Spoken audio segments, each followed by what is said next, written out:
اللہ اللہ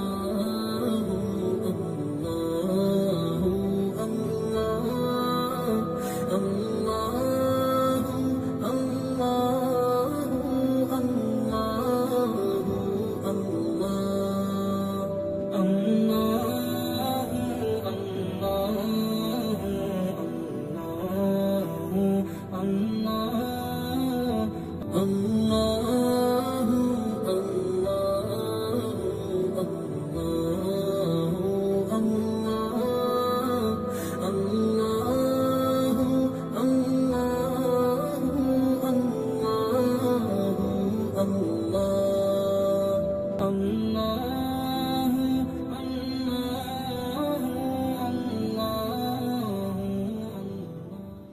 اعوذ باللہ من الشیطان الرجیم بسم اللہ الرحمن الرحیم الحمد للہ رب العالمین وصلی اللہ علی محمد وآلہ الطاہرین اما بعد فقد قال اللہ تبارک و تعالی فی کتابہ الکریم بسم اللہ الرحمن الرحیم وقاتلوا فی سبیل اللہ الذین یقاتلونکم ولا تعتدوا ان اللہ لا يحب المعتدین۔ قرآن مجید کی سورہ بقرہ کی آیت نمبر 190 ہے۔ پچھلے اشرے میں بھی اس آیت سے استفادہ کیا گیا، تو در حقیقت یہ ایک فارمولہ ہے قرآن کا، ایک قانون ہے ہمیشہ کے لیے، اور وہ یہ کہ جو بھی تم سے جنگ کرتے ہیں ان سے تم جنگ کرو، قتال کرو، لیکن اس میں بھی جنگ کرنے میں بھی قانونوں کی پیروی کرو، حد سے آگے نہیں بڑھو، ولا تعتدوا، حد سے آگے نہیں بڑھو، تجاوز نہیں کرو حد سے، کیونکہ اللہ حد سے تجاوز کرنے والوں کو پسند نہیں کرتا ہے۔ پچھلے اشرے میں گفتگو کچھ اور تھی، یعنی پچھلے تقریباً 10 دن جو گفتگو ہوئی تھی اس کا موضوع تھا قرآن مجید کی 26 آیتوں کی توضیح، وضاحت، اس کی ایک مختصر تفسیر، اور اس لیے کہ اس دور میں ضرورت تھی کہ ان آیتوں کی تفسیر کی جائے، کہ جب ان آیتوں پر اعتراض ہے تو جاننا ضروری تھا، مسلمانوں کو بھی جاننا ضروری تھا، اور غیر مسلمین تک بھی اگر آواز پہنچے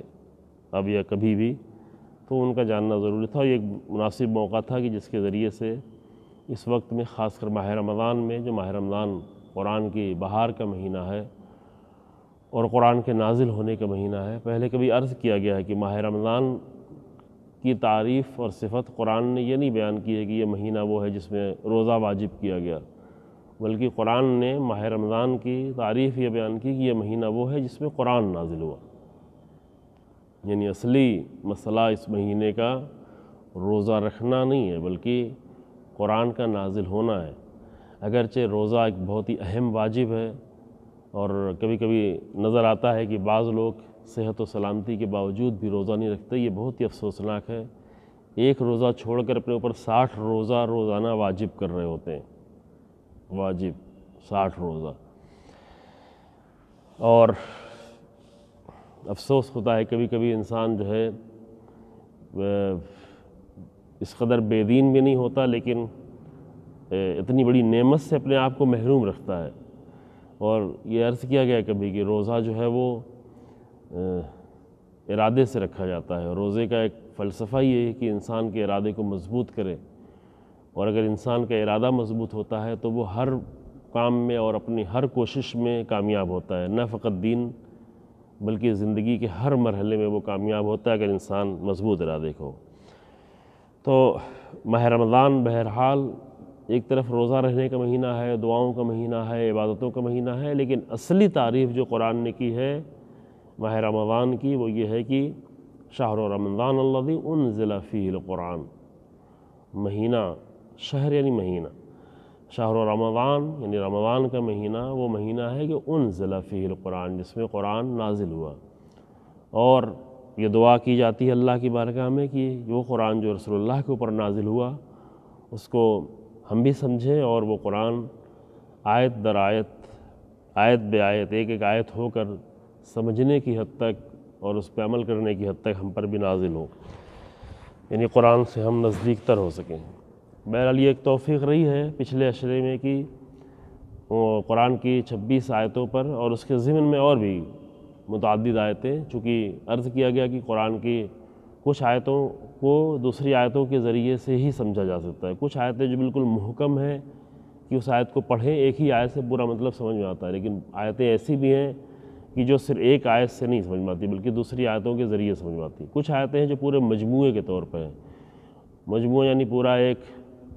چند آیتوں کا مجموعہ ہے، کلیکشن ہے، کہ اگر اس میں سے ساری آیتیں پڑھی جائیں تو ہی وہ سمجھ میں آئیں گی، ایک آیت سے وہ سمجھ میں نہیں. جیسے یہی آیتیں جو پچھلے اشرے کے پہلے دن گفتگو کی گئی تھی کہ مثلا قرآن کی سورہ بقرہ کی آیت نمبر 191 پر اعتراض تھا، تو وہاں کہ آیت نمبر 191 سمجھنا ہے تو آیت نمبر 190 سے لے کے 193 تک پڑھا جائے تو وہ آیت صحیح طریقے سے سمجھ میں آئے گی.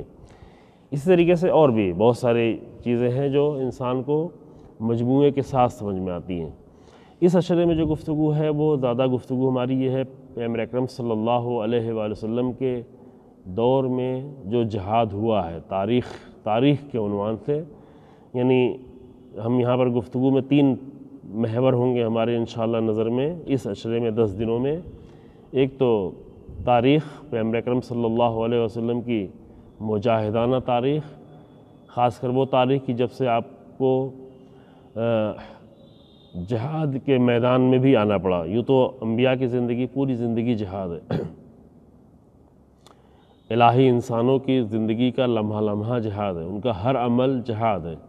جہاد کی جو تعریف کی گئی ہے کہ جو کوششیں کرتے ہیں وہ اللہ کے دین کو آگے بڑھانے کے لیے، حق کی برتری کے لیے، حق کو لوگوں تک پہنچانے کے لیے، اور اپنی پوری زندگی کا مقصد یہ قرار دیتے ہیں، تو ان کی زندگی کا ہر عمل جہاد ہوتا ہے. حتیٰ ان کی زندگی میں اٹھنا بیٹھنا، کھانا پینا، سونا جگنا، لوگوں سے ملنا جلنا، یہ سب جو ہے جہاد ہوتا ہے، کیونکہ بغیر مقصد وہ کوئی عمل انجام نہیں دے رہے ہوتے ہیں. اور جب کسی بڑے مقصد کے لیے کوئی عمل انجام دیتا ہے وہ بھی ایک کوشش کے طور پر، تو وہ جو ہے جہاد کی شکل اختیار کر لیتا ہے، یعنی اللہ کی راہ میں کوشش. لیکن جہاد کی ایک قسم جو ہے بہرحال ایک اہم قسم ہے، وہ ہے قتال اور جنگ، یعنی باطل طاقتوں کے مقابلے میں جنگ کرنا. یہ بحث ایک اشارہ پہلے کیا گیا، قرآن میں جہاد کا لفظ بھی ہے اور قتال کا لفظ بھی ہے، اور زیادہ ہے. قتال کا لفظ بھی بہت ساری جگہوں پر ہے، پچھلے اشرے میں وہ آیتیں پیش کی جا چکی ہیں. یہاں پر بھی قرآن کہتا ہے کہ قاتلوا فی سبیل اللہ الذین یقاتلونکم. یہاں پہ جہاد نہیں ہے، یہاں پہ جنگ ہے، جو تم سے جنگ کرتے ہیں ان سے تم بھی جنگ کرو اللہ کی راہ میں. دیکھو تم اپنے لیے، اپنے اقتدار کے لیے، اپنی سلطنت کے لیے، اپنے شہرت کے لیے، اپنے نام کے باقی رہنے کے لیے، اپنے خاندان کے ذکر کے لیے، اپنے قوت بازو کے لیے، اپنے شجاعت کے اظہار کے لیے جنگ نہیں کرو، بلکہ جنگ کرو تو فی سبیل اللہ کے لیے جنگ کرو. اور یہ بہت ہی اہم نقطہ ہے کہ جو انسان اپنی زندگی میں اللہ کی راہ میں آ جائے تو اسے پھر اللہ کی راہ میں شہادت بھی مل سکتی ہے. کبھی کبھی انسان کی آرزو ہوتی ہے کہ اللہ کی راہ میں شہادت ملے، اور یہ بہترین آرزو ہے کسی مومن کی، کسی مومن جوان، بوڑھے، مرد، عورت، سب کی یہ بہترین آرزو ہے زندگی کی زندگی کا انجام جو ہے وہ شہادت کے ساتھ ہو. لیکن شہادت جو ہے اللہ کی راہ میں اسی وقت ہو سکتی ہے کہ جب انسان اپنی زندگی اللہ کی راہ میں جی رہا ہو، اللہ کی راہ میں جینے کی کوشش کر رہا ہو،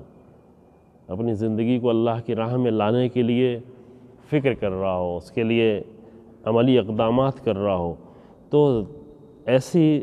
پاکیزہ زندگی کا لازمہ یہ ہوتا ہے کہ اللہ اسے شہادت نصیب کرتا ہے. ممکن ہے کہ میدان جنگ میں شہادت نصیب نہ ہو، لیکن اگر ایک انسان اللہ کی راہ میں زندگی جی رہا ہے تو وہ اگر نارمل طور پہ مر جاتا ہے تو بھی اس کی موت شہادت کی موت ہوا کرتی ہے. اس کے لیے روایات موجود ہیں. وہ شاہد ہوتا ہے، وہ گواہ ہوتا ہے تمام حقیقتوں کا. خب عرض یہ کر رہا تھا کہ اس اشرے میں جو ہے ہمارا 3 موضوع ہوگا. تو پہلا موضوع یہ ہوگا کہ پیغمبر اکرم صلی اللہ علیہ وآلہ وسلم کی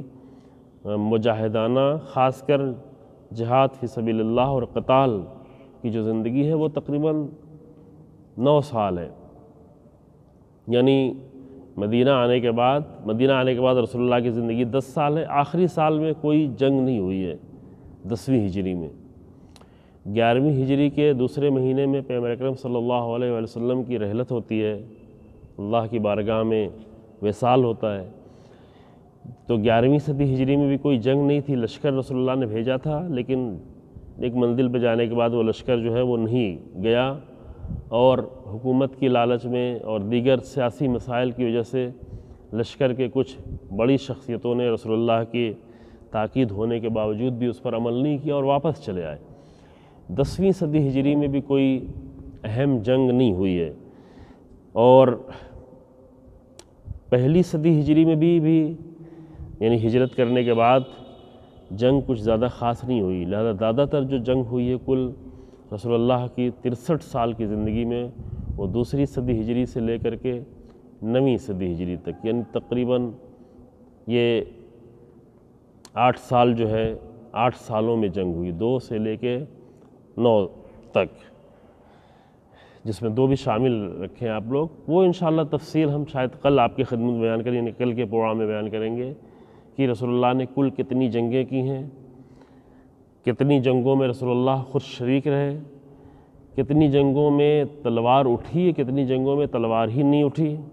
بغیر تلوار کے جنگ جیتی گئی۔ اور 2 طرح کی جنگوں میں تقسیم کیا گیا، غزوات اور سرایا۔ غزوات وہ جنگیں ہوا کرتی تھی جس میں رسول اللہ خود شریک ہوتے تھے، وہ انشاءاللہ کل تفصیل بیان کی جائے کل کے پروگرام میں، اور وہ جنگیں جو سرایا کی شکل میں تھی جس میں رسول اللہ شریک نہیں ہوتے تھے۔ تھوڑا سا اختلاف ہے، وہ اختلافی باتیں بھی انشاءاللہ کل آپ کی خدمت میں عرض کی جائیں گی۔ پھر یہ کہ تمام جنگوں میں کتنے لوگ مارے گئے، عام طور سے ذہنوں میں تصور ہے کہ اتنی ساری جنگیں ہوئی تھی، 88 جنگوں تک کا ذکر ہوتا ہے، البتہ اختلاف کے ساتھ، تو 88 جنگوں میں کتنے سارے لوگ مار دیے گئے ہوں گے، لیکن ایک اشارہ پہلے بھی کیا گیا تھا اور یہ وعدہ کیا گیا تھا کہ اگلے اشرے میں یعنی اس اشرے میں اسے بیان کیا جائے گا کہ تمام جنگوں میں ملا کر کتنے لوگ مارے گئے۔ تمام جنگوں میں ملا کر دونوں طرف کے لشکر کو ملا کر 1000 کی تعداد، بعض لوگوں نے بڑھا کر 1014 یا 1018 کیا ہے، لیکن اس میں 450 وہ لوگ ہیں جن کو سزا دی گئی تھی۔ 450 لوگوں اگر نکال لیا جائے تو تقریباً 550 600 لوگ پورے ہوتے ہیں جو رسول اللہ کی پورے اس 8 سالہ یعنی مدینہ کی 10 سالہ زندگی میں جتنی بھی جنگیں ہوئیں جس میں رسول اللہ شریک تھے، جس میں رسول اللہ شریک نہیں تھے، ان تمام جنگوں میں کل دونوں طرف کے لشکر کو ملا کر، یعنی مسلمان لشکر اور غیر مسلمان لشکر کو ملا کر جنگ کی حالت میں جو لوگ مارے گئے وہ تقریباً 650 کے آس پاس لوگ تھے۔ اور اگر وہ لوگ جن کو سزا دی گئی جنگ قریظہ میں، اس کی تفصیل بھی بیان کی جائے گی، جنہوں نے بدترین خیانت کی تھی تاریخ کی،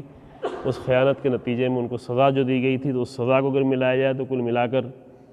1014 یا 1018 لوگوں کی تعداد بنتی ہے دونوں لشکر کو ملا کر۔ یہ ساری تفصیلات انشاءاللہ تعالی کل آپ کی خدمت بیان کی جائیں گی، اور کل ہی سے جو ہے وہ تاریخی لحاظ سے بھی، کیونکہ ایک بہت ہی اہم چیپٹر، یہ پوری تاریخ انسانیت کا بہت ہی ایک اہم چیپٹر خود پیغمبر اکرم صلی اللہ علیہ وآلہ وسلم کی تاریخ ہے۔ پھر پیغمبر اکرم صلی اللہ علیہ وآلہ وسلم کی تاریخ میں خاص کر 23 سالہ تاریخ، یعنی اعلان رسالت کے بعد سے آپ کے وصال اور آپ کی رحلت تک کی تاریخ، پھر ان 23 سالوں میں بھی خاص کر ہجرت کے بعد سے لے کر کے آپ کی رحلت تک کی یعنی 10 سال کی تاریخ، یہ بہت ہی اہم تاریخ ہے، نہ صرف ایک مسلمان کے لیے تو اہم ہے ہی ہے کہ رسول اللہ کی زندگی، رسول اللہ نے کیا کیا، رسول اللہ نے دشمنوں کے ساتھ کیا کیا، رسول اللہ نے عام لوگوں کے ساتھ کیا کیا، رسول اللہ نے عام رعایا کے ساتھ کیا کیا، رسول اللہ نے جنگ کرنے والوں کے ساتھ کیا کیا، رسول اللہ کا رویہ۔ البتہ پھر سیرت کے بہت سارے پہلو ہیں، کبھی 8-9 سال پہلے ایک توفیق ہوئی تھی، 10 دنوں پیغمبر اکرم صلی اللہ علیہ وآلہ وسلم کی سیرت پر گفتگو ہوئی تھی، اور ہے ابھی انٹرنیٹ پہ موجود ہے، ایک اچھی خاصی تعداد اسے دیکھا بھی ہے، بعض اہل سنت برادران بھی ملے، انہوں نے بھی اس سے استفادہ کیا تھا۔ تو یہ اچھا ہے کہ تاریخ کے اتنے عظیم انسان کی سیرت اور اس کی زندگی کے مختلف پہلوؤں کے بارے میں، کہ وہ بچوں کے ساتھ کس طرح پیش آتے تھے، بیویوں کے ساتھ کس طرح پیش آتے تھے، وہ بیویاں جو حتیٰ رسول اللہ کے ساتھ بہت سازگار نہیں تھیں، ان کے ساتھ بھی رسول اللہ کا رویہ کتنا مہربانی کے ساتھ ہوتا تھا، رسول اللہ اصحاب کے ساتھ کس طرح پیش آتے تھے، رسول اللہ کی رحمت اور رحم دلی کیسی تھی، رسول اللہ کی فیصلوں میں صلابت اور مضبوطی کیسی ہوتی تھی۔ یعنی متضاد صفات ایک انسان میں، متضاد یعنی ایک دوسرے کے مقابل صفات کس طرح پیدا ہوتی ہیں جب کسی ایک قوم کو سنبھالنا ہوتا ہے، اور وہ بھی اتنی جاہل قوم، اتنی پچھڑی ہوئی قوم کو بلندیوں کی طرف لے جانا ہوتا ہے، رسول اللہ کے اندر وہ کون سی صفات تھیں، کون سے معجزات تھے، عملی معجزات جو رسول اللہ کی زندگی میں نظر آ رہے تھے، رسول اللہ کا اخلاق، رسول اللہ کے سماجی سارے رویے۔ لیکن یہاں پر جو ہے ظاہر ہے کہ ان سارے پہلو پر گفتگو نہیں ہو سکے گی، پہلے گفتگو ہو بھی چکی ہے۔ ابھی اس عشرے میں 10 دنوں میں انشاءاللہ تعالی پیغمبر اکرم صلی اللہ علیہ وسلم کی جنگی سیرت جو تھی، میدان جنگ میں رسول اللہ کس طرح پیش آتے تھے، حتیٰ دشمنوں سے کس طرح پیش آتے تھے، جب جنگ ہو رہی ہوتی تو کس طرح پیش آتے تھے، جنگ سے پہلے اور جنگ کے بعد رسول اللہ کا رویہ کیا ہوتا، دونوں میں بہت فرق ہوتا تھا۔ عام طور سے لوگ ایک طریقے سے سب کچھ دیکھ رہے ہوتے کہ جب جنگ ہے تو سب سے ایک طرح پیش آئے، لیکن بالکل فرق ہوتا تھا۔ جنگ سے پہلے اور جنگ کے بعد رسول اللہ کا رویہ بہت ہی مہربانی کا ہوتا تھا، حتیٰ وہ لوگ جو جنگ کرتے تھے بہت ہی رحمت کا ہوتا تھا، رسول اللہ کس طرح معاف کرتے تھے، وہ تفصیل میں انشاءاللہ کل کے پروگرام میں بیان کی جائے کہ رسول اللہ نے کتنے انسانوں کو، کتنے لوگ اسیر ہوئے تھے اور اسیر لوگوں میں کتنے لوگوں کو رسول اللہ نے معاف کر دیا تھا۔ تو جنگ کے بعد رسول اللہ کا ان کے ساتھ رویہ کیا ہوتا تھا، کتنی مہربانی سے ان سے پیش آتے تھے، قرآن نے کیا دستور دیا ہوا ہے، لیکن خود میدان جنگ میں جب جنگ کر رہے ہوتے تھے تو وہاں پہ رسول اللہ کا رویہ کیا ہوتا تھا۔ اور یہ ایک بہت ہی اہم پہلو ہے کہ حتیٰ دشمنوں کے ساتھ بھی ہر حالت میں ایک رویہ نہیں ہونا چاہیے، یعنی ایک صحیح انسانی سیرت کیا ہونا چاہیے، وہ پیغمبر اکرم صلی اللہ علیہ وسلم کا عظیم ترین نمونہ ہے۔ تو یہ ساری گفتگو انشاءاللہ کل سے شروع ہوگی۔ تو دو پہلو یہ ہو گیا، ایک تو رسول اللہ کی سیرت، دوسرے تاریخ، کیونکہ ان 10 سالوں کی خاص کر تاریخ، ایک اشارہ اس کے پہلے کا بھی ہوگا، لیکن خاص کر ان 10 سالوں کی تاریخ کے بارے میں ایک مسلمان اور غیر مسلمان کو جاننا چاہیے۔ کبھی کبھی بہت ہی افسوس ہوتا ہے کہ انسان ایک پوری زندگی جی لیا ہوتا ہے، لیکن صرف چند مجلسوں کے ذریعے سے چند واقعات کی حد تک جان رہا ہوتا ہے۔ ایک تاریخ، ایک جلد کی تاریخیں یوں بہت تفصیل سے بھی لکھی گئی ہیں، کئی جلدوں میں لکھی گئی ہیں، لیکن لازم نہیں کہ ہر انسان جو ہے اتنا زیادہ ریسرچ کے ساتھ اور بہت ہی تفصیل سے پڑھے، لیکن کم سے کم رسول اللہ کی زندگی کی تاریخ کو، ایک جلد کی تاریخ کو کم سے کم پڑھے اور اس کا خلاصہ بنائے، اس کو اچھی طریقے سے سمجھے، اس پر غور و فکر کرے، اس کو ایک دوسرے سے ربط دے، مختلف بحثوں کو ایک دوسرے کے درمیان میں ربط دے، تو بہت ہی عظیم نتیجے نکلتے ہیں ہماری آج کی زندگی کے لیے، صرف ہماری ایک پرسنل اور انڈیویجول زندگی کے لیے نہیں، بلکہ ہماری معاشرتی زندگی کے لیے، ہماری اجتماعی زندگی کے لیے، ہمارے لوگوں کے درمیان میں زندگی کرنے کے طریقے کے لیے۔ یہ ساری چیزیں اس لیے بہت زیادہ اہم ہیں کیونکہ قرآن کہتا ہے سورہ احزاب میں کہ لَقَدْ كَانَ لَكُمْ فِي رَسُولِ اللَّهِ أُسْوَةٌ حَسَنَةٌ لِمَنْ كَانَ يَرْجُو اللَّهَ وَالْيَوْمَ الْآخِرَ وَذَكَرَ اللَّهَ كَثِيرًا۔ رسول اللہ کی ذات تمہارے لیے بہترین نمونہ عمل ہے، حسین ترین، خوبصورت ترین، حسنہ کا لفظ ہے، یعنی حسین اور خوبصورت ترین نمونہ عمل رسول اللہ کی زندگی ہے صلی اللہ علیہ وآلہ وسلم۔ اور یہی رسول اللہ کا طرز زندگی تھا جو اہل بیت علیہ السلام نے اور رسول اللہ کے پاکیزہ اصحاب نے اپنایا تھا، کہ جہاں وہ زندگی نظر آئی، جہاں پر وہ طریقہ زندگی نظر آیا، پھر وہی عظمتیں، وہی کردار، وہی بلندیاں، وہی فضائل، وہی کرامتیں کمی اور زیادتی کے ساتھ نظر آئیں۔ تو بس اس طرح سے ایک تو رسول اللہ کی سیرت، دوسرے رسول اللہ کی تاریخ، اور تیسرے یہ کہ جنگی میدان میں خاص کر تاریخ جنگ، یہ بھی جاننا ایک اہم مسئلہ ہے۔ جنگ کے علاوہ کی تاریخ وہ پہلے کبھی بیان بھی کی جا چکی، بعد میں اور بھی انشاءاللہ توفیق رہے بیان کی جائے، لیکن یہاں پر جو رسول اللہ کی جنگوں کی تاریخ تھی، اتنی ساری جنگوں میں اہم جنگیں کیا تھیں اور وہاں پہ رسول اللہ نے کیا کیا، کیا طریقہ تھا، دشمن زیادہ ہوتے تھے، اپنے افراد کم ہوتے تھے، کبھی خوف کی فضا ہوتی تھی، دونوں میں تناسب بہت فرق ہوتا تھا۔ پہلی جنگ میں جو بڑی پہلی جنگ ہوئی تھی اس میں 950 کے مقابل میں 313 لوگ ہوتے تھے، سامنے بہت بڑا لشکر تھا، مسلح لشکر تھا، اسلحے تھے، گھوڑے تھے، اونٹ تھے، غزائیں تھیں، پیٹ بھرے ہوئے تھے، جنگجو لوگ تھے، ٹریننگ کیے ہوئے لوگ تھے۔ ادھر 313 لوگ تھے جس میں کچھ لوگ جنگجو بھی نہیں تھے، 2 گھوڑے تھے، تلواریں کم تھیں، خالی پیٹ تھے، غزہ نہیں تھی۔ آج ہمیں 2 اہم مسئلے پہ گفتگو کرنی ہے۔ ایک مسئلہ تو یہ ہے کہ پیغمبر اکرم صلی اللہ علیہ وآلہ وسلم سے اس قدر دشمنی ابھی گزشتہ دنوں میں جو کچھ ہوا ہے، یہ گزشتہ چند سالوں سے مسلسل جو سلسلہ جاری ہے مختلف ملکوں سے، چاہے امریکہ ہو، ڈنمارک ہو، فرانس ہو، یورپ کے بعض دیگر ممالک ہوں،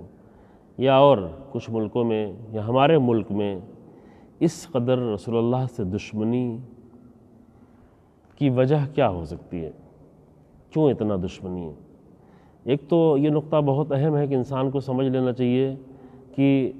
دشمن اسی انسان کے ہوتے ہیں جس نے تاثیر، جس کا اثر بہت زیادہ ہو۔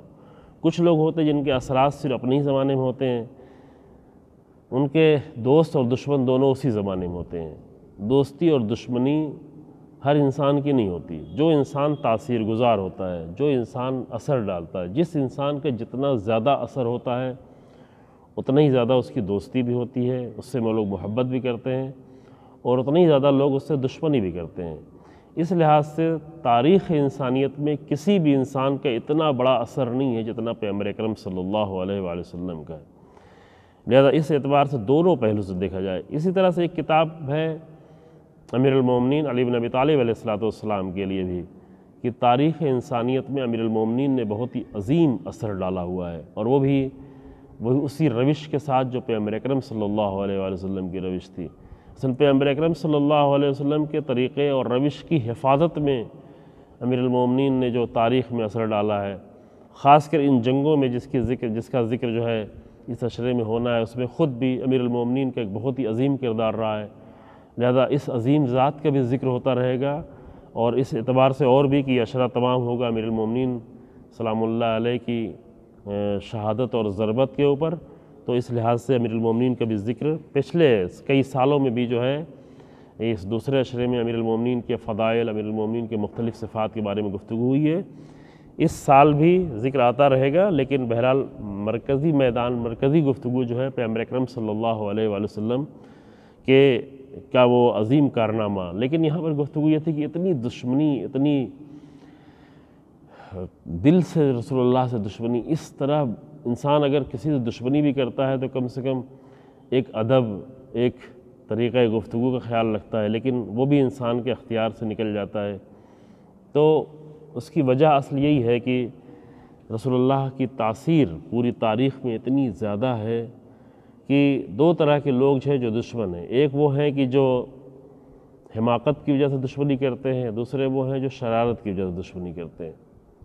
یہ دو طرح کے دشمن ہوتے ہیں۔ حماقت والے دشمن تو وہ ہیں کہ جس کے لیے پہلے ایک حدیث امیر المومنین ہی کی ایک جملہ پڑھا تھا پہلے، اگر آپ کو یاد ہوگا کہ امیر المومنین فرمایا کہ الناس اعداء مما جہلوا، جس چیز سے لوگ جاہل ہوتے ہیں اس کے دشمن ہوتے ہیں۔ چونکہ جاہل ہیں اور بے خبر ہیں، لہذا لازمی طور پر اس سلسلے میں نہیں جانتے، نہ جاننے کے نتیجے میں حماقت اور جہالت دونوں ایک ساتھ پیدا ہوتی ہے۔ تو حماقت اور جہالت والی جو دشمنی ہے وہ ہے تاریخ میں، جیسے جیسے تاریخ آگے بڑھے گی، لوگوں کا علم آگے بڑھے گا، لوگوں کی سمجھ آگے بڑھے گی، اور یہ ایک اچھا موقع ہے کہ جہاں ہم خود پیغمبر اکرم صلی اللہ علیہ وآلہ وسلم کے بارے میں لوگوں کی آگاہی کو بڑھائیں، خود اپنی آگاہی کو بھی بڑھائیں اور لوگوں کی آگاہی کو بڑھائیں۔ ناانصافیاں ہوئی ہیں، خاص کر ذات پیغمبر اکرم کے لیے بہت ہی ناانصافی ہوئی ہے۔ ہم مسلمانوں میں، تمام امت مسلمان میں، مومنین میں، سب نے، اہل قرآن نے، سب نے رسول اللہ کے حق میں بہت ساری کوتاہیاں کی ہیں۔ بہت معمولی کام کر کے ہم یہ سمجھ لیتے ہیں کہ رسول اللہ کا حق ادا ہو گیا۔ چند شعر و شاعری اور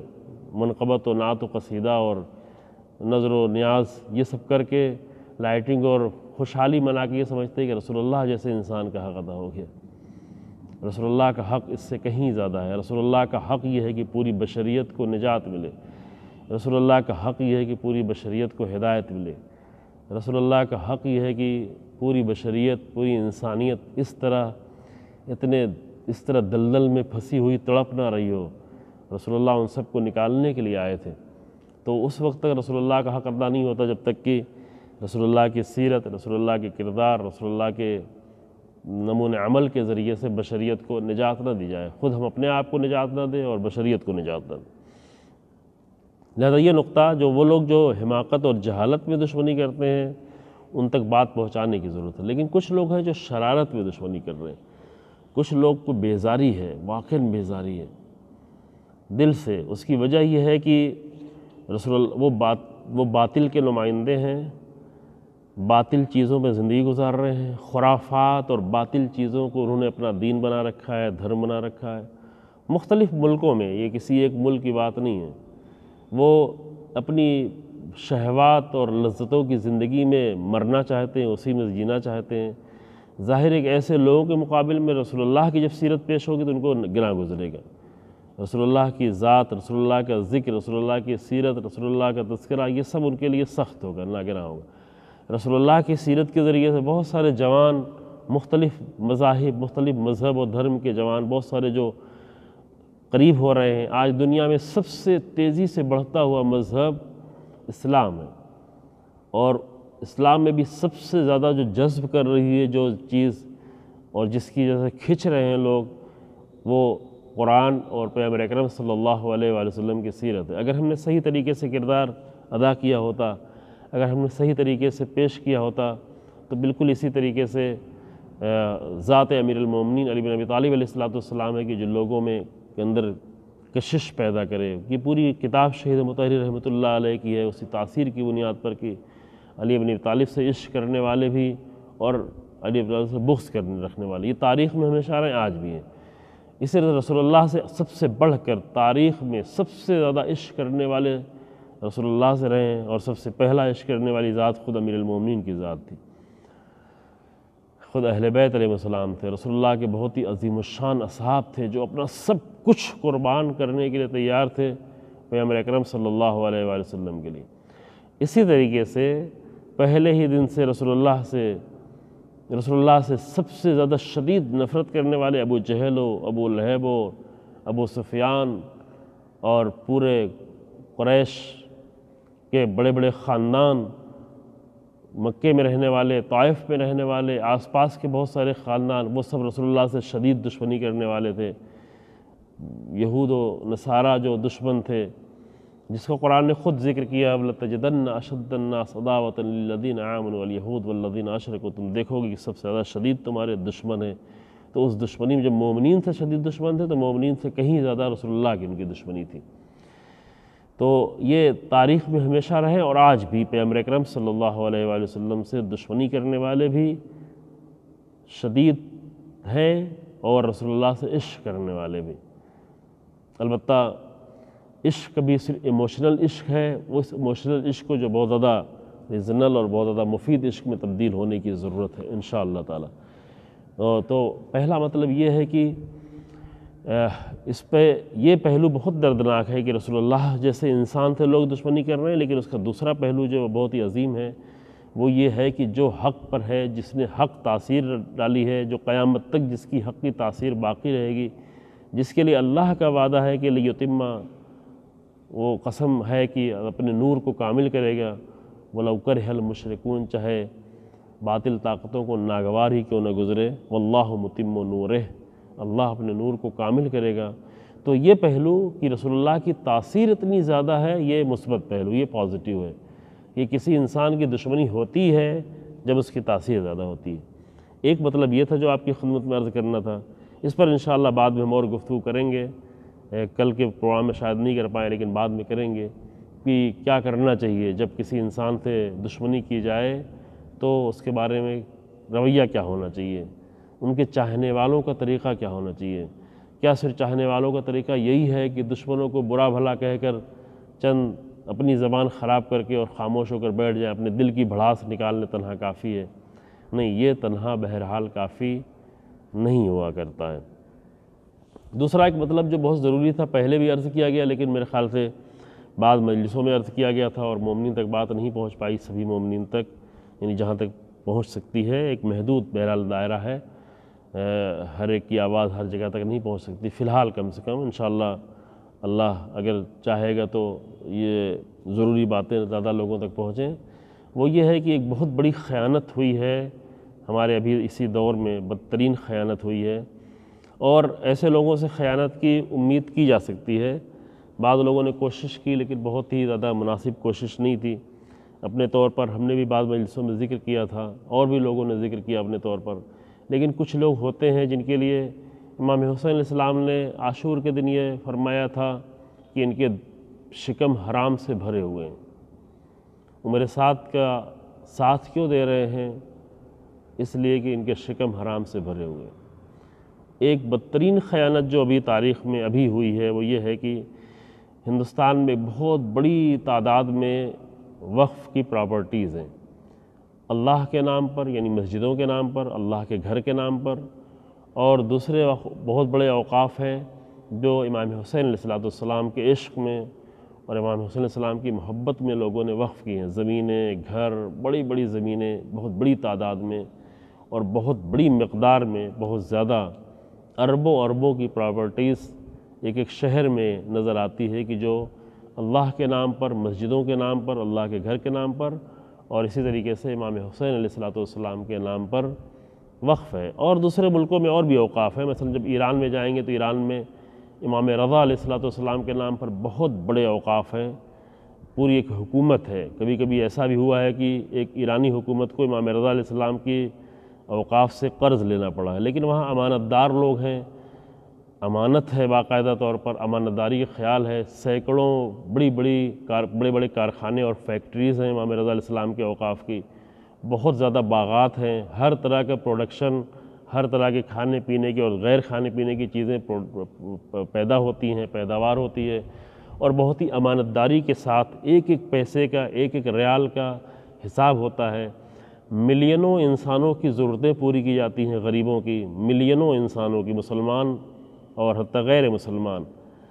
ان کی ضرورتیں، ان کی پڑھائی، ان کے گھر کی ضرورتیں امام رضا علیہ السلام کے اوقاف سے پوری کی جاتی ہیں۔ نہ صرف یہ کہ دسیوں ہزار لوگوں کو کھانا کھلایا جاتا ہے روزانہ، اور ضرورتیں اور بہت ساری ضرورتیں پوری کی جاتی ہیں، لیکن یہ سب کچھ امانت دار ہاتھوں میں ہے، اس پر نگاہ ہوتی ہے، ان سب کے اوپر سے نگرانی، سب سے اوپر سے نگرانی جو رہبر انقلاب حفظہ اللہ، خدا اس بوڑھے مجاہد کی حفاظت کرے، ان کی ہوتی ہے۔ وہ جس کو متولی معین کرتے ہیں وہی جو ہے اس کی تولیت کر رہا ہوتا ہے، وہی اس کا متولی ہوتا ہے، اور پورا ایک حساب کتاب ہوتا ہے۔ لیکن بہت ہی افسوس کے ساتھ کہنا پڑتا ہے کہ شاید ہمارے ملک میں سب سے زیادہ وقف کی پراپرٹیز موجود ہیں اللہ کے نام پر اور امام حسین کے نام پر، لیکن بدترین انسانوں کے ہاتھ میں ہے، بدترین انسانوں کے ہاتھ میں، یہ افسوسناک ہے۔ اور ابھی جو حالات پیش آئے، جو الیکشن ہوا، اس میں امام حسین علیہ السلام کے جملہ بار بار یاد آ رہا تھا کہ متوجہ بھی کیا گیا، البتہ بعض لوگوں نے نامناسب طریقے سے متوجہ کیا، اے کاش کی تمام علماء اور تمام قوم مل کر یہاں پر جو ہے آمادہ کرتے۔ افسوس ہے، واقعاً شاید ہم سب گنہگار ہیں، ساری قوم گنہگار ہے، علماء اس کے گنہگار ہیں کہ صحیح طریقے سے ایسے مسائل میں الجھے رہے اور ایک ساتھ مل کر سب لوگوں نے فیصلہ نہیں کیا، اور یہیں پر ضرورت پیش آتی، یہیں پر ضرورت سمجھ میں آتی ہے کہ متحد ہونا کتنا زیادہ اہم ہے، قوم کا، علماء کا، سب متحد ہو کر ایک فیصلہ کریں، کم سے کم اپنے دین کے لیے، اپنے دین کی پراپرٹیز کے لیے اور دین کے اہم مسائل کے لیے۔ یعنی شیعت کی توہین کر دی ہے چند لوگوں نے، چند متولیوں نے مل کر پوری قوم کی توہین کر دی ہے، لیکن یہ ہم پوری قوم کو بتانا چاہتے ہیں، اپنے بھی اور دوسرے لوگوں کو بھی، کہ یہ پبلک کے نمائندے نہیں ہیں، یہ مومنین کے نمائندے نہیں ہیں، یہ کچھ غاصب اور حرام کھانے والے لوگ امام حسین علیہ السلام کے کلام میں، جن کے شکم حرام سے بھرے ہوئے ہیں، اللہ کی زمینوں کو بیچ کر، امام حسین علیہ السلام کی زمینوں کو بیچ کر اتنا زیادہ حرام ان کے پیٹ میں بھرا ہوا ہے کہ وہ حتیٰ اگر امام حسین علیہ السلام بھی آ کر ان کو آواز دے تو سننے کو تیار نہیں ہوں گے، کیونکہ یہ کربلا میں حسین علیہ السلام کہہ کے بیان کر کے معیار چلے گئے کہ تمہارے ان کے شکم جو ہے وہ حرام سے بھرے ہوئے ہیں، جن کے شکم حرام سے بھرے ہوتے ہیں وہ امام حسین علیہ السلام کی آواز بھی نہیں سنتے۔ لیکن ابھی پھر بھی کم سے کم پوری قوم میں اتنی غیرت ہونا چاہیے کہ وہ آ کر ایسے لوگوں کو بائیکاٹ کرے، ایسے لوگوں سے کسی بھی مجلس، کسی بھی محفل، کسی بھی بزم، کسی بھی شادی بیاہ، کسی بھی پروگرام میں حتیٰ وقف کی زمین پہ قدم رکھنے کی اجازت نہیں دیں۔ ایسے متولیوں کو جو مفسد قسم کے اور فاسق قسم کے انسانوں کو ووٹ دیتے ہیں، جو دشمن ہے، کھلے عام قرآن کا دشمن ہے، وہ ٹھیک ہے کتنے بھی بہانے کرے کہ ہماری قرآن سے وہ نہیں ہے، 26 آیتوں سے، لیکن یہ طے ہے کہ 26 آیتیں قرآن کا حصہ ہیں، قرآن میں ایک لفظ کی کمی اور زیادتی نہیں ہو سکتی ہے، قرآن اللہ کی حفاظت میں ہے، اللہ کی حفاظت میں یہ کتاب نازل کی گئی ہے۔ پہلے عرض کیا کہ قرآن میں 4 آیتیں موجود ہیں جو خود اس بات کی ضمانت کرتی ہیں کہ ہم نے ہی نازل کیا ہے، اس میں کوئی باطل نہیں آ سکتا، اس کا جمع کرنا، اس کا اکٹھا کرنا، یہ سب ہماری ذمہ داری ہے، اور اس کا کوئی جواب نہیں آ سکتا۔ یہ آیتیں پہلے پڑھی جا چکی ہیں، ابھی اس کو ہم نہیں پڑھتے ہیں۔ تو جو قرآن کا دشمن ہو، جو اللہ کے کلام کا دشمن ہو، قرآن کا دشمن یعنی اللہ کا دشمن، قرآن کا دشمن یعنی رسول اللہ کا دشمن، قرآن کا دشمن یعنی حسین ابن علی کا دشمن، قرآن کا دشمن یعنی اہل بیت کا دشمن، قرآن کا دشمن یعنی پوری امت کا دشمن، اور پھر ایسے انسان کو اگر کوئی ووٹ دے رہا ہو تو کیا کہا جا سکتا ہے؟ یہاں پہ صرف یہ کہا جا سکتا ہے کہ اللہ کا لطف زیادہ ہے، اللہ کا کرم بہت زیادہ ہے، اللہ کا امتحان بھی زیادہ ہے، سخت ہے۔ اللہ کا مہلت دینا، قرآن کہتا ہے کہ ہم مہلت دیتے ہیں، اللہ مہلت دیتا ہے۔ یعنی ایسے لوگ بول رہے ہوں، ایسے لوگ زمین پہ چل رہے ہوں، ایسے لوگ فخر کر رہے ہوں، لیکن اللہ انہیں مہلت دے رہا ہو۔ اسی ماہ رمضان میں دعا افتتاح میں ہم دعا پڑھتے ہیں، اور دوسرے دعاؤں بھی جملہ موجود ہے کہ اللہ کا کرم، الحمدللہ علی حلمہ بعد علمہ، اللہ سب کچھ جانتے ہوئے اللہ کی ذات حلیم ہے، اللہ فوراً انتقام نہیں لیتا۔ لیکن کچھ کردار سامنے آ گئے ہیں، کم سے کم قوم کو انہیں پہچاننا چاہیے اور شیعت کی حفاظت کرنا چاہیے ایسے انسانوں سے، اور بہترین طریقہ یہ ہے کہ ایسے لوگوں کا ہر طرح کے پروگرام سے، ہر طرح کی چیزوں سے بائیکاٹ کیا جائے۔ یہاں پہ دو چیزوں کا امتحان ہے عزیزوں۔ ایک امتحان یہ ہے کہ کون انسان کتنا بے غیرت ہو سکتا ہے، کتنا ذلیل ہو سکتا ہے، کتنا رسوا ہو سکتا ہے، کتنا حرام سے اپنے شکم کو بھرے ہوئے ہے کہ حسین ابن علی سلام اللہ علیہ اور اللہ کی سرزمینوں کو بیچنے کے لیے تیار ہے، اور بیچ دیا کھلے عام۔ ووٹ بھی پکار کے کہہ رہا ہے کہ فلاں نے مجھے ووٹ دیا ہے۔ مثلا اسی لکھنؤ کے بڑی کربلاؤں کے متولیوں نے ووٹ دیا ہے، اور اس حد تک بے غیرتی کی کہا کہ ابھی اس میں جنازے دفن نہیں کریں چونکہ وہ مرتد کے متولی مرتد ہے۔ جب متولی خود ہی کہہ رہا ہے مرتد ہے، تو پھر مرتد کو زمین پر داخل ہونے کی اجازت نہیں ہونی چاہیے، قوم کی طرف سے کم نہیں ہونا چاہیے۔ قوم ایسے لوگوں کو پہچانے، یا تو یہ کہے کہ قوم بھی اس حرام سے پیٹ بھرا ہوا ہے، اور حرام سے پیٹ بھرے ہوئے لوگوں کے درمیان میں ایسے ہی لوگ ہوں گے جو خیانت کار لوگ ہوں، لیکن اگر قوم میں ذرا بھی غیرت ہے۔ دو طرح کے امتحان ہے اللہ کا، اللہ چھوڑ دیتا ہے، اللہ ڈھیل دیتا ہے۔ اللہ جب فرعون کو ڈھیل دے دیتا ہے، اللہ جب 3 سال کی زندگی یزید کو بھی دیتا ہے، اللہ جب حاکم شام کو اتنی مہلت دیتا ہے، تو اللہ آج کے بھی فرعونوں کو، آج کے بھی یزیدوں کو مہلت دے رہا ہے۔ لیکن یہ مہلت اس لیے بھی ہے کہ قوم کی غیرت کا بھی امتحان لیا ہے، قوم کتنی غیرت رکھتی ہے، لوگ کتنا غیرت رکھتے ہیں، مومنین میں کتنی غیرت باقی ہے، غیرت باقی ہے بھی یا نہیں باقی ہے۔ اگر یہ غیرت باقی نہیں رہتی ہے تو پھر سب کچھ چھننے کے لیے، اپنے آپ کو چھن جانے کے لیے اپنے آپ کو تیار رکھنا چاہیے۔ لیکن اللہ کی بارگاہ میں دعا ہے کہ بہرحال اللہ جو ہے توبہ کرنے کی توفیق دیتا ہے، ماہ رمضان ہے، ایسے حرام کھائے ہوئے لوگوں سے تو توبہ کی امید نہیں ہے۔ نمونہ موجود ہے سامنے، جنہوں نے پھر دوسروں کے مال کو نہیں بلکہ اللہ کے مال کو اور حسین ابن علی سلام اللہ علیہ کے مال کو کھایا ہوا ہے، تو ان سے تو توبہ کی امید نہیں ہے۔ ان سے امید بھی نہیں کی جا سکتی تھی کہ وہ آ کر صحیح جگہ پہ اپنے ووٹ دیں گے، لیکن اور عوام میں توبہ کی امید ہے، عوام میں اتنی غیرت پیدا ہو، عوام جو ہے اپنی غیرت کے لیے، اپنی غیرت تک پلٹنے کے لیے توبہ کرے، چونکہ بے غیرتی سے غیرت کی طرف پلٹنا یہ بھی توبہ ہے۔ توبہ فقط یہ نہیں کہ انسان نماز نہیں پڑھتا ہو تو نماز پڑھ لے، روزہ نہیں رکھتا ہو تو روزہ رکھ لے، یہ بھی توبہ ہے، چونکہ کسی بھی بری حالت سے پلٹنا یہ ایک توبہ ہے۔ ایک بہت بڑی توبہ یہ ہے کہ قوم اگر بے غیرت ہو رہی ہو تو وہ غیرت کی طرف پلٹے، قوم اگر رسوا اور ذلیل ہو رہی ہو تو وہ عزت کی طرف پلٹے۔ اگر وہ خود عزت کی طرف پلٹنے کے لیے تیار نہیں ہوگی تو لوگ اسے رسوا کر کے رہیں گے، لوگ اسے ذلیل کر کے رہیں گے۔ اب اس سے بڑھ کے اور کیا ذلتیں ہوں گی عزیزوں، اسے سمجھنے کی ضرورت ہے۔ اس سے بڑھ کر اب قوم کی اور کیا رسوائی ہوگی کہ ایسے بدترین قسم کے لوگوں کو جو ہے آ کر انتخاب کیا جا رہا ہو۔ اللہ اکبر۔ لیکن بہرحال اللہ کے امتحان جاری ہے، نہیں معلوم اس ماہ رمضان میں کتنے انسانوں کو توبہ کی توفیق ہوگی۔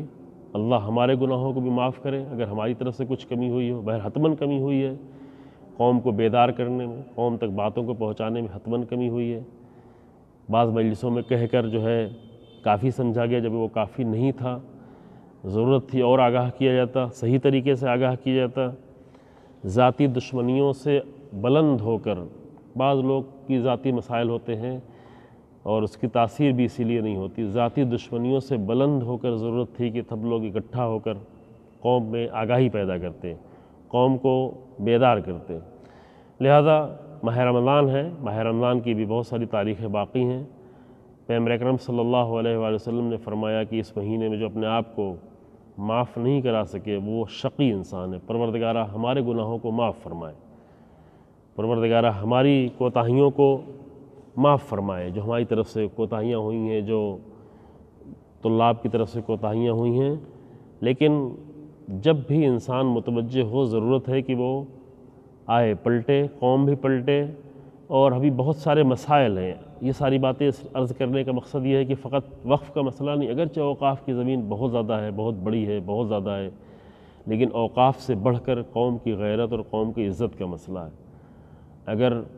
یہ رسوائی کا سلسلہ جاری رہے گا تو آگے بڑی رسوائیاں اور آ سکتی ہیں۔ ہمارے جوانوں میں، ہمارے ذمہ دار انسانوں میں، علماء میں، طالب علموں میں، بزرگوں میں، خواتین میں، سب میں ضرورت ہے کہ اپنی عزت کا سودا نہیں کریں اور غیرت کی حفاظت کریں۔ غیرت انہی لوگوں میں ہوتی ہے کہ جو حالات کو دیکھ کر ان کے اندر کچھ تبدیلی آئے۔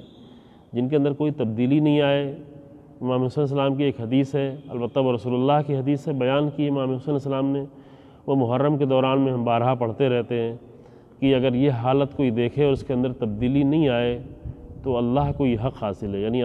حدیث مفصل ہے، خطبے میں امام صلی اللہ علیہ وسلم نے بیان کیا ہے، شیعہ سنی تمام مقاتل نے، تاریخ تبرین بھی اس حدیث کو لکھا ہوا ہے، اور یہیں پر ہم اپنی گفتگو بھی یہ تمام کرتے ہیں۔ ایک مرتبہ اس حدیث کو پڑھ لیتے ہیں، ضرورت اس حدیث کی ہے کہ جو بھی من را سلطانا جائرا مستحلا لحرم اللہ ناکثا لعہد اللہ مخالفا لسنت رسول اللہ یعمل فی عباد اللہ بالاثم والعدوان فلم یغیر علیہ بفعل ولا قول کان حقا علی اللہ ان یدخلہ مدخلہ۔ رسول اللہ کی حدیث کو امام حسین علیہ السلام نے اپنے سفر کے درمیان میں اپنے لشکر کو، اور خاص کر ہر کے لشکر کو مخاطب کر کے بیان فرمایا کہ رسول اللہ نے یہ فرمایا ہے، ہم نے رسول اللہ سے سنا ہے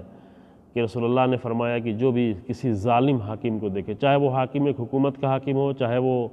ایک بورڈ کا حاکم ہو، چاہے وقف بورڈ کا حاکم ہو، چاہے جس حد تک جس کو سلطنت حاصل ہو جائے،